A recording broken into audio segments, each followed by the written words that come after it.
2024년 2월 28일 수요 말씀. 하나님의 때가 와야 한다. 본문 전도서 3장 1절. 천하의 범사가 기한이 있고 모든 목적이 이룰 때가 있나니. 이사야 65장 17절. 보라, 내가 새하늘과 새 땅을 창조하나니 이전 것은 기억되거나 마음에 생각나지 아니할 것이라. 고린도전서 5장 17절. 그런즉 누구든지 그리스도 안에 있으면 새로운 피조물이라. 이전 것은 지나갔으니 보라, 새 것이 되었도다. 역대하 35장 20절에서 24절. 이 모든 일 후 곧 요시야가 전을 정돈하기를 마친 후에 애굽왕 느고가 유브라데 강가에 갈그미스를 치러 올라온 고로 요시야가 나가서 방비하였더니 느고가 요시야에게 사자를 보내어 가로되, 유다 왕이여, 내가 그대와 무슨 관계가 있느뇨? 내가 오늘날 그대를 치려는 것이 아니요 나로 더불어 싸우는 족속을 치려는 것이라. 하나님이 나를 명하사 속히 하라 하셨은즉 하나님이 나와 함께 계시니 그대는 하나님을 거스리지 말라. 그대를 멸하실까 하노라. 하나 요시야가 몸을 돌이켜 떠나기를 싫어하고 변장하고 싸우고자 하여 하나님 입에서 나온 느고의 말을 듣지 아니하고 무깃도 골짜기에 이르러 싸울 때에 활 쏘는 자가 요시야 왕을 쏜지라. 왕이 그 신복에게 이르되, 내가 중상하였으니 나를 도와 나가게 하라. 그 신복이 저를 병거에서 내리게 하고 저희 버금 병거에 태워 이스라엘에 이른 후에 저가 죽으니 그 열조의 묘실에 장사하니라. 온 유대와 예루살렘 사람들이 요시야를 슬퍼하고. 할렐루야, 2월의 마지막 수요일입니다. 금주 주일에는 첫 번째 천년 혼인잔치 역사니라, 두 번째 행한 대로 갚아주리라 라는 주제로 말씀했습니다. 오늘은 하나님의 때가 와야 한다 라는 주제로 말씀하겠습니다. 말씀 듣겠습니다. 하나님에 관한 일들은 반드시 때가 되어야 행하십니다. 사람들은 아무 때나 행하기에 문제가 생기고 실패도 합니다. 하나님은 때가 되면 예비한 자를 보내서 그로 하여금 행하게 하십니다. 만일 때가 되어도 몰라서 행하지 않으면 그 합당한 자에게 자극을 주어 깨닫게 하여 행하게 하십니다.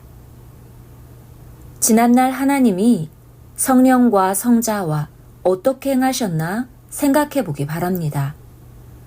그와 같이 지금도 미래에도 동시성으로 행하시니 잘 생각을 하고 기도하고 물어보아야 합니다.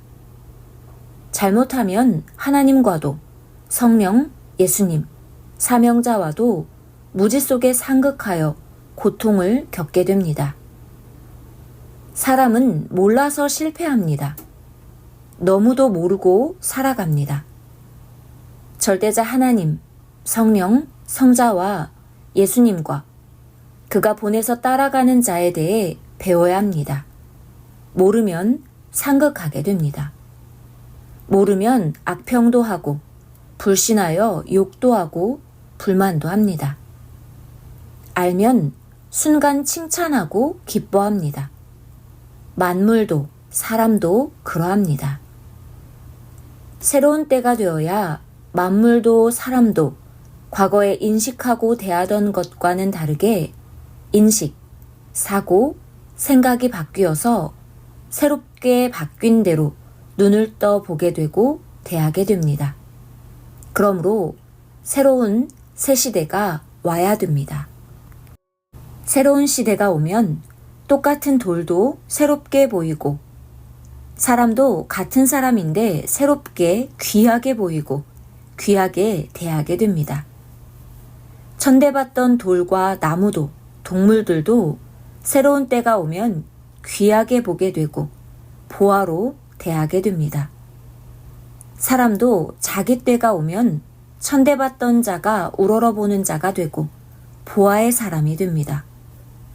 하나님은 이상세계가 온다 하셨고 예수님은 보라, 새 것이다, 새 시대다, 옛 것은 지나갔다, 새 하늘과 새 땅이다 하셨습니다.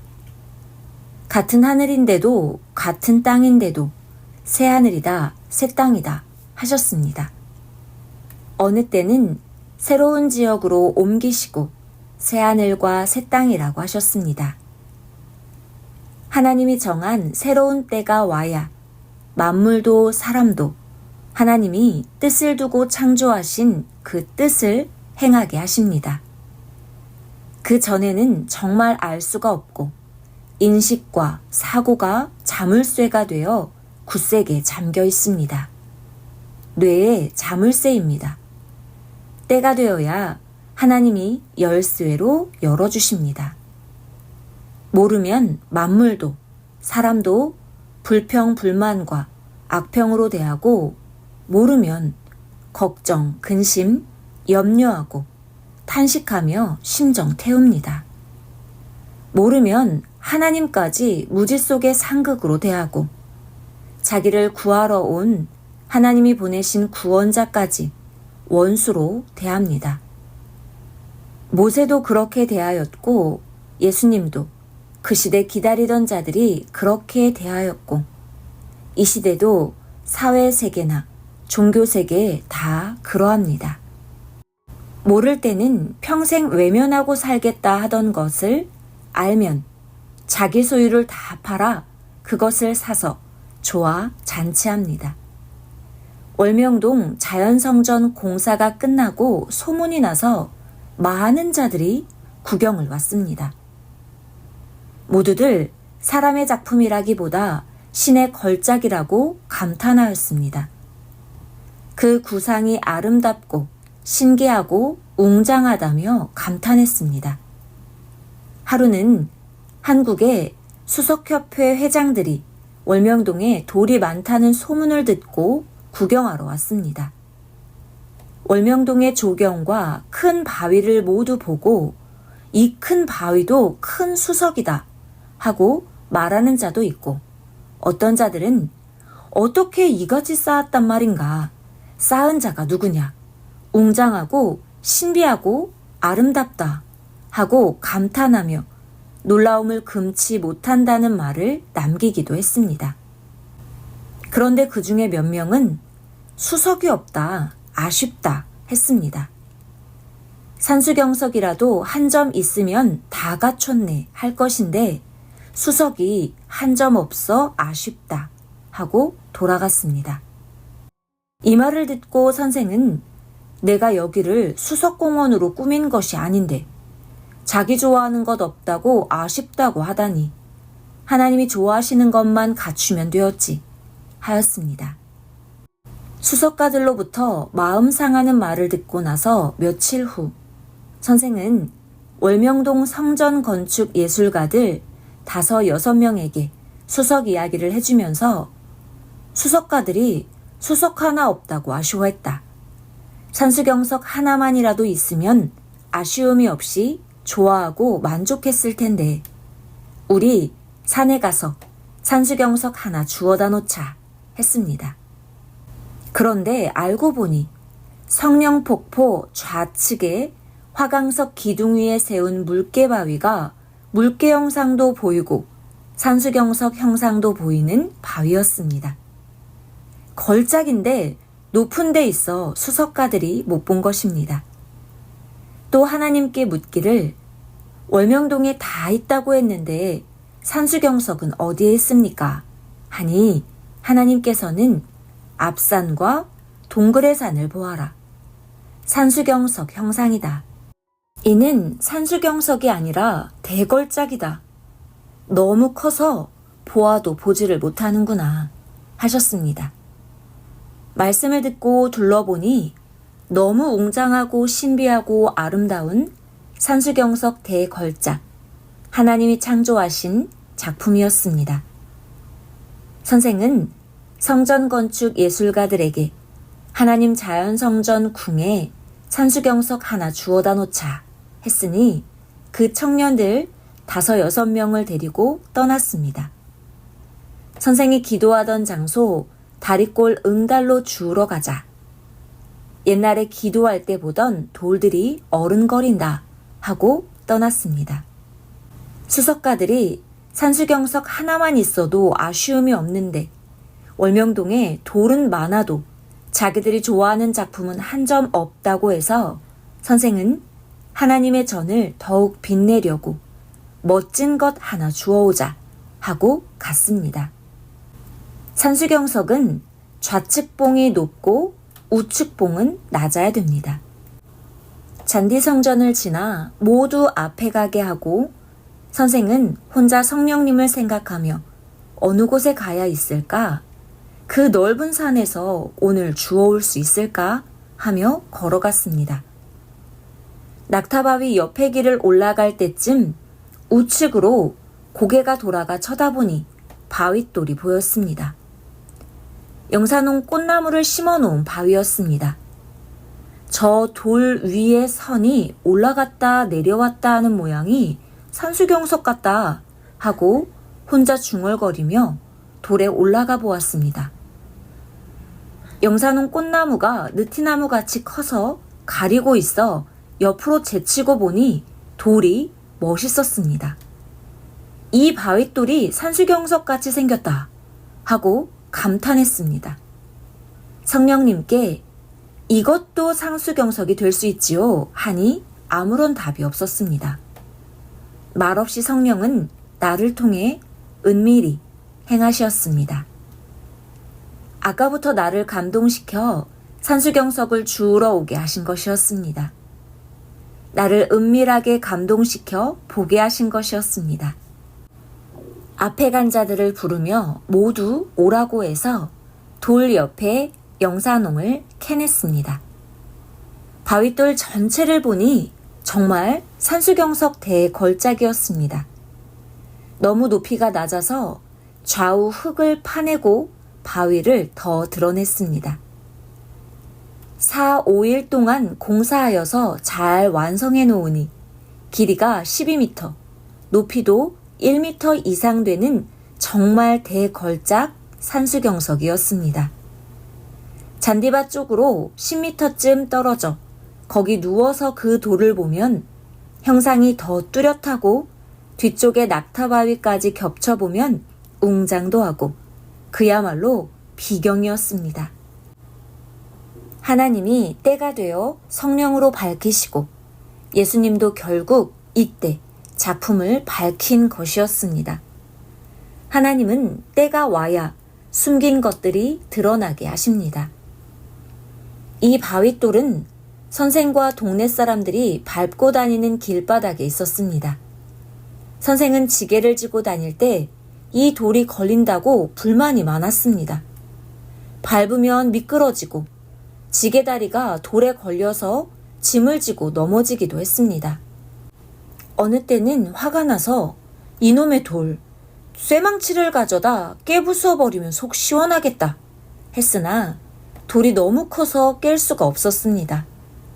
60년 동안 속 썩이고 걸리적거리고 불편하게 한 바위입니다. 한때는 이 돌 옆에 곡식짐을 얹은 지게를 세워놓고 그곳을 누워서 쉬는 곳으로 썼습니다. 그러니 돌이 좀 덜 미웠습니다. 걸리적거리고 불편하다고 깨부숴 버리려 했을 때는 미워하고 짓밟아도 시원치 않고 욕을 해도 마음이 풀리지 않았습니다. 길바닥에 있는 돌, 불편하여도 어떻게 할 수가 없어 그냥 다닐 수밖에 없었습니다. 좌우 길 옆에는 곡식밭이 있어 밭주인이 길을 돌려내주지를 않았습니다. 야박하였습니다. 지금은 우리 땅이라 낙타바위 쪽으로 돌려 길을 냈습니다. 이같이 천대받고 짓밟히던 돌이 새시대 하나님의 때가 되니 뒤바뀌어 대걸작이 되었습니다. 하나님의 때가 되고 새시대가 되어야 하나님이 창조한 돌도 나무도 환경도 사람도 모두가 빛을 발하게 됩니다. 천대받은 자들도 귀하게 쓰임받고 돌, 나무, 물, 골짜까지 그리 됩니다. 새하늘과 새 땅의 시대가 와야 됩니다. 고로 자기를 불만하게 여기지 말라는 것입니다. 환경을 불평하지 말라는 것입니다. 자기도 다른 존재물도 때가 되면 귀하게 보화 같이 됩니다. 산수경석을 파서 드러내놓고 수석가들에게 모두 보이니 돌도 좋고 대걸작이라고 하며 참 멋지다. 월명동은 다 갖췄다 하고 감탄했습니다. 수석가들의 말을 듣고 나로 속상하게 하여 이같이 하나님이 하게 하셨습니다. 고로 모두 긍정적으로 보고 원망 없이 해야 무지 속의 상극의 일들을 하지 않게 됩니다. 하나님은 이미 아시고 다 갖추어 놓았습니다. 찾아낼 수 없는 시대에는 전혀 생각을 할 수가 없었습니다. 때가 와야 뒤바뀝니다. 악평했던 돌도 하나님의 때가 오면 눈을 열어 보게 하시니 똑같은 돌이 뒤바뀌어 보입니다. 사람도 그러합니다. 때가 오면 천대받고 악평의 대상이었던 자도 달리 보입니다. 산수경석을 발견하고서 가장 불만하고 해가 된다고 했던 선생이 오히려 더 좋아 기뻐했습니다. 낙타바위도 밭주인이 밭 갈 때 걸린다고 천대하고 걸리던 곳을 망치로 깨던 바윗돌입니다. 하나님의 때가 되기 전에는 천대받고 욕을 먹던 돌이고 사람들이 진문개던 돌입니다. 때가 되니 하나님이 저 돌 캐봐라 하셔서 캐내서 보니 낙타 형상의 바위로 귀하고 귀한 대걸작이었습니다. 하나님이 창조하신 대걸작, 바위 작품입니다. 하나님의 때가 되어 이상세계 역사를 하시면 천대받고 업신여김을 받던 돌, 나무, 사람도 고통을 준다 생각하고 원수같이 대하던 돌, 나무, 사람도 달리 쓰게 되니 귀하게 쓰이게 됩니다. 농사짓던 자를 하나님의 복음을 전하는 자로 쓰니 모두 귀하게 대하고 영광으로 쓰였습니다. 바위도 걸리적거리던 것을 달리 쓰게 되니 작품으로 쓰이고 나무도 땔감으로 쓰던 것을 작품으로 쓰니 귀하게 되었습니다. 하나님의 이상세계에 새 시대가 와야 사람도 나무도 돌도 짐승도 모두 다른 목적으로 쓰입니다.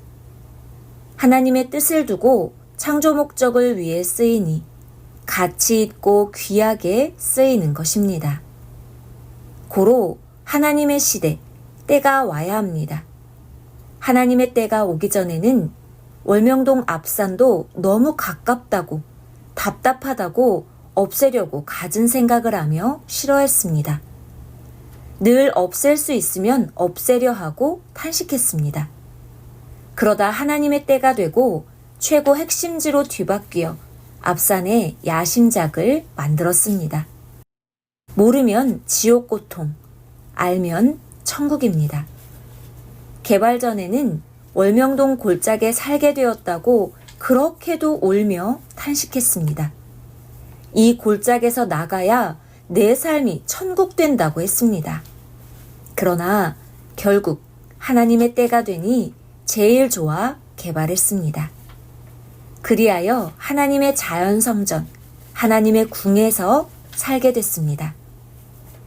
이와 같이 하나님의 때가 와서 모든 것이 회복되면 이상적 삶을 살게 되니 낙심 말고 서로 화평으로 해야 합니다. 각자에게도 삶에 어려운 고통이 있습니다. 하나님이 정한 자기 때가 되면 잘 되니 참고 열심히 해야 됩니다.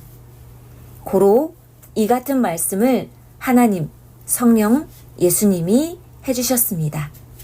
아멘. 말씀 마쳤습니다.